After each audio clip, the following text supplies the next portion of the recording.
ilmu kepolisian sekarang. Yeah. Kalau dia memang fokusnya ilmu kepolisian, harusnya bisa, ya kan? Harusnya bisa diizinkan gitu. Kita juga membuka konsentrasi ilmu kepolisian.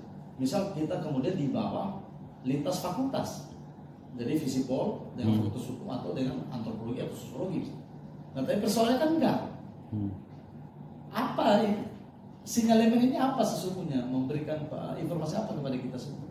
Bahwasanya polisi dari soal pendidikan saja tidak mau kemudian itu didesentralisasikan dan ini jadi urusan bersama. Jadi masyarakat polisi itu seolah menganggap dia terisolasi dari masyarakat yang harus dilayani. Padahal kan polisi ini kan harus menjadi bagian yang satu dengan pergulatan perkembangan masyarakat ini. Dia menjadi bagian inherent di situ. Dia harusnya nggak boleh kemudian dia mengambil jarak dengan masyarakatnya gitu. Nah, tapi kan yang pendidikan aja diambil jarak ya. Iya. Yang ilmu pengetahuan saja itu kan di-coupling. Apalagi yang jelas-jelas kewenangan mereka gitu.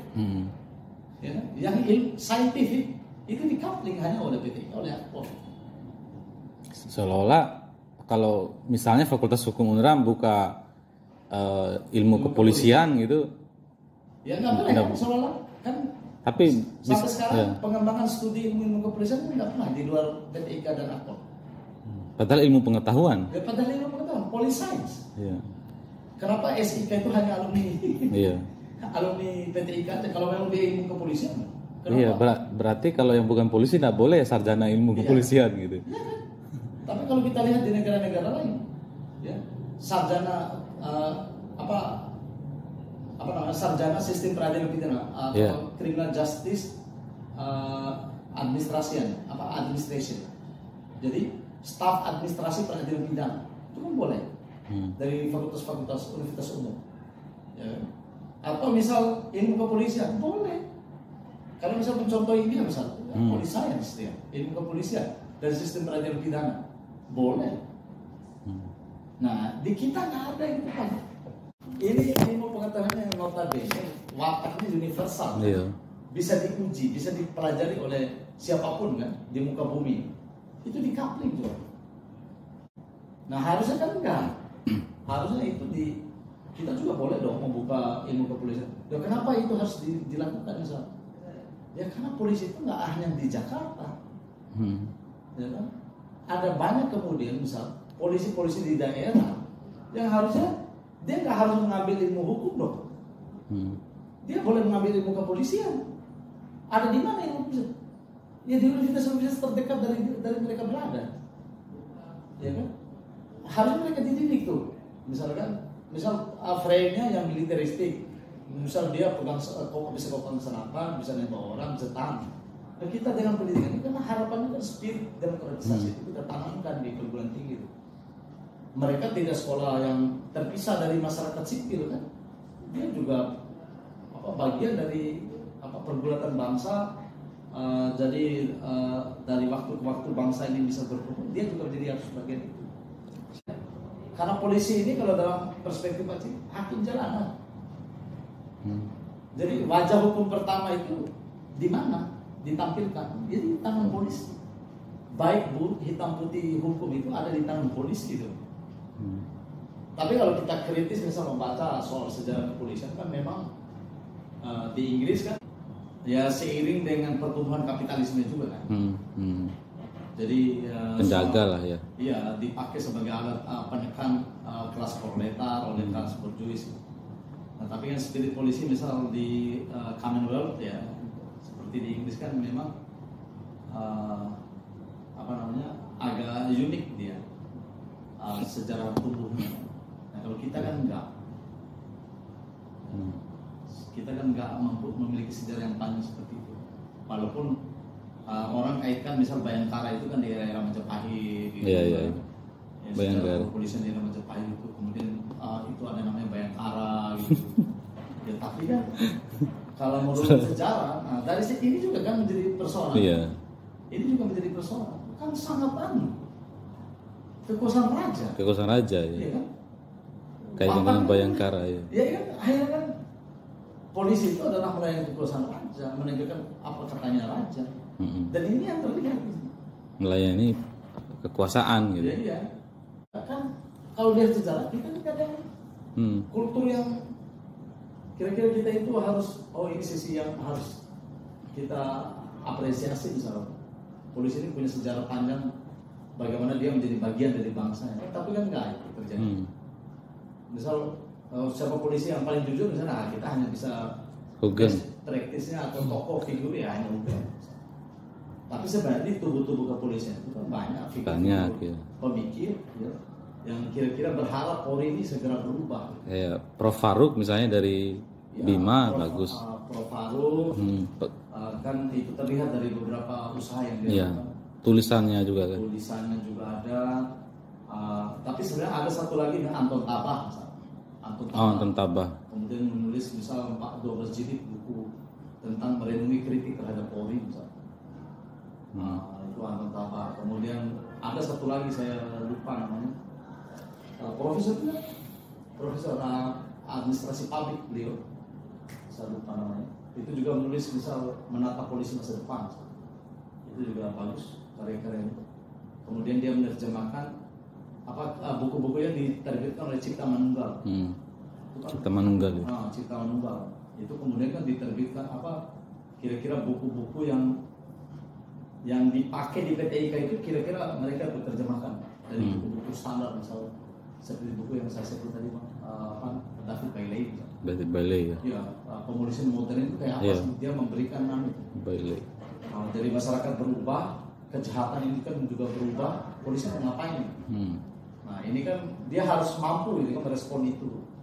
Belum lagi era-era yang disrupsi, kemudian post-truth, ini kan polisi juga harus canggih. Ada di mana dia? Apakah dia sekedar menjadi alat, dia pro status quo, menjadi alat kekuasaan, atau dia menjadi alat kemanusiaan tadi?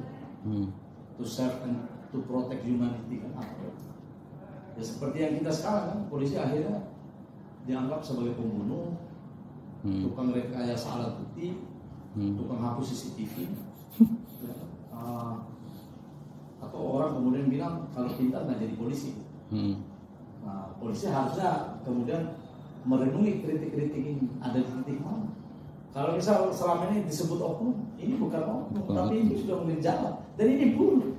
Oknum itu kan hanya untuk menggambarkan seolah melokalisir persoalan sebenarnya, istilah itu. Ya, tapi kalau melihat faktanya, tidak ada oknum di polisi. Ini rusak dari atas sampai bawah. Ini rusak dari atas sampai bawah. Dan ini harus diterima. Faktanya iya.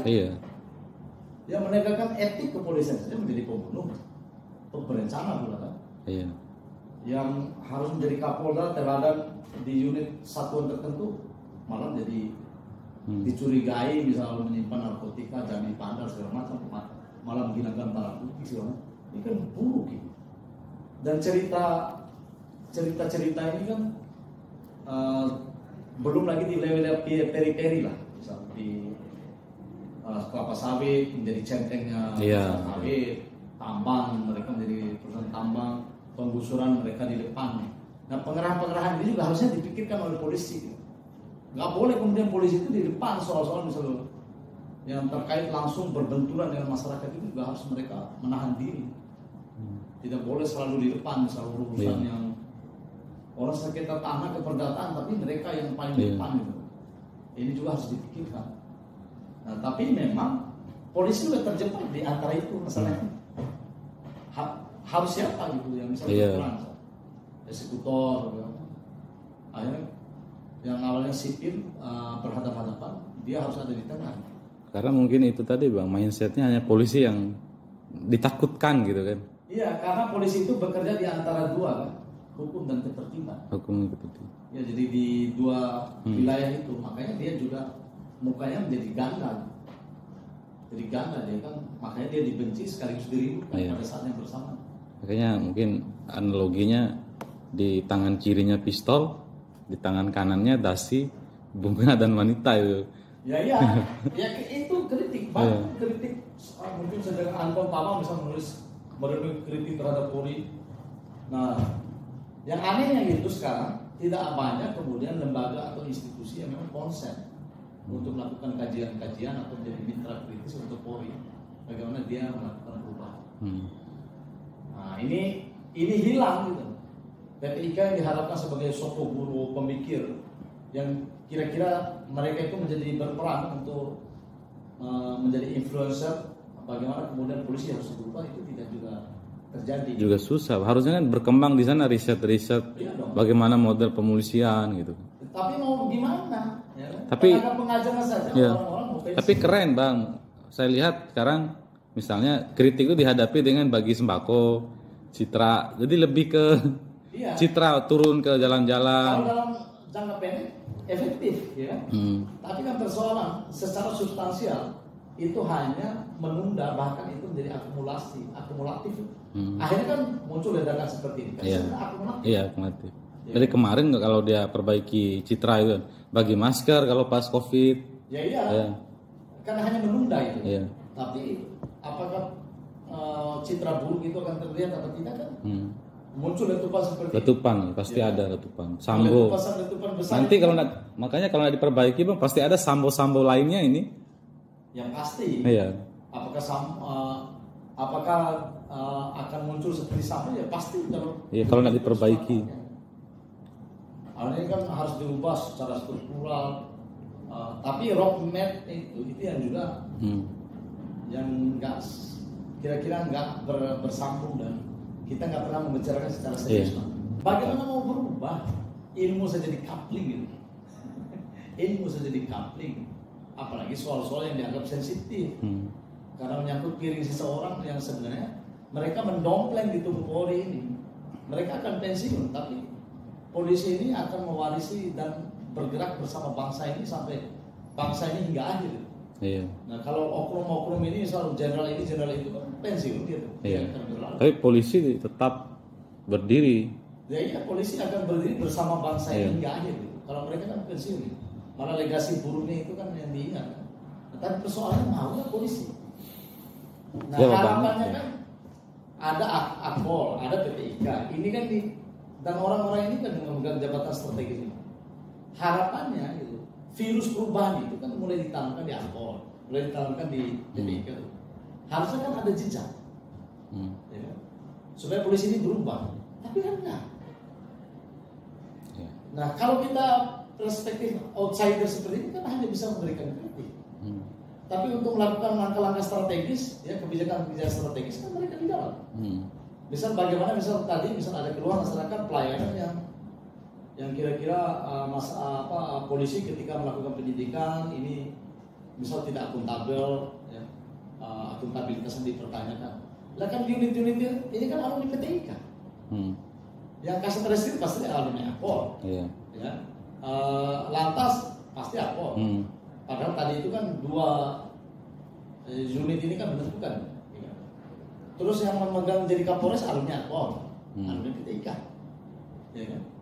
Kalau ini kan dia harus sebagai kepala unit satuan, satuan kan harusnya dia melakukan evaluasi terhadap kinerja di bawahnya kan. Dan metode untuk mengevaluasi ini kan diberikan bekal kepada mereka. Orang gelar mereka SIK, sarjana ilmu kepolisian. Dan kalau ada anak buah melakukan kinerja seperti ini parameternya, ini alat ukurnya kan, ini apa yang harus kamu lakukan. Kalau nggak dia mampu bekerja di situ, keluarkan dia tuh. Ya. Ibaratnya kalau bicara polisi yang sekarang itu kan labirin, Pak. Kita harus mulai dari mana? Apakah perekrutannya? Ya, merekrut, ya memang harus dimulai dari perekrutan. Tapi persoalannya siapa yang akan merekrut? Lembaga mana yang dipercaya? Mungkin sekedar jurus putus asa. Ya udah, kalau kamu mau lakukan reformasi polisi, ikuti cara Hongkong, bisa sapu bersih, potong generasi, ya, yang tua-tua pensiunkan dini, ya hanya itu. Tapi kalau kita bicara reformasi Polri dalam konteks sekarang, ya mustahil. Mau soal perubahan polisi sekarang, Anda mengganggu kenyamanan.